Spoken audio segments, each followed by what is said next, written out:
लगातार कोशिश कर रहे हैं बिहार को आगे बढ़ाने को लेकर, इसी मकसद के तहत कल से समृद्धि यात्रा पर निकल रहे हैं, क्या आप कहिए? अच्छी चीज है, इलेक्शन खत्म होने के बाद भी अगर इतनी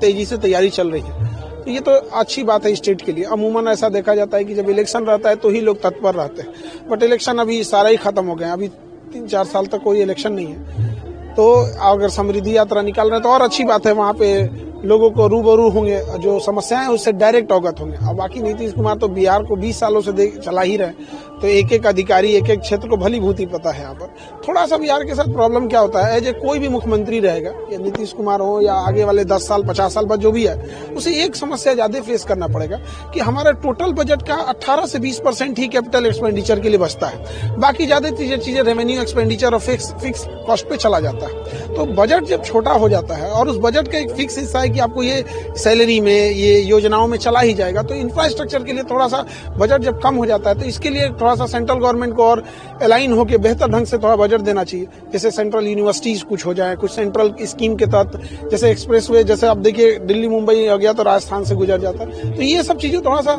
आता है। और छोटा बजट होने के बाद से और इंडस्ट्रियलाइजेशन नहीं होता है तो लोग सेल्फ डिपेंडेंट थोड़ा कम हो जाते हैं, क्योंकि रोजगार का अवसर सीमित हो जाता है। वही अगर देखेंगे एनसीआर, गाजियाबाद और ये सब एरिया वाला या गुजरात वाला, तो वहां पे क्या है कि इंडस्ट्रियलाइजेशन ज्यादा है, तो बहुत सारे लोग प्राइवेट सेक्टर और छोटे बड़े हर काम में लगे रहते हैं, तो गवर्नमेंट पे ज्यादा डिपेंडेंसी कम हो जाती है। और यहाँ पे क्या है तो डिपेंडेंसी ज्यादा हो जाती है, इसके उस पे से बजट भी छोटा है तो थोड़ा केओस हो जाता है। मतलब कि इन खामियों को जो है खास तौर पर थोड़ा सेंट्रल, नेशनलाइजेशन, थोड़ा सेंट्रल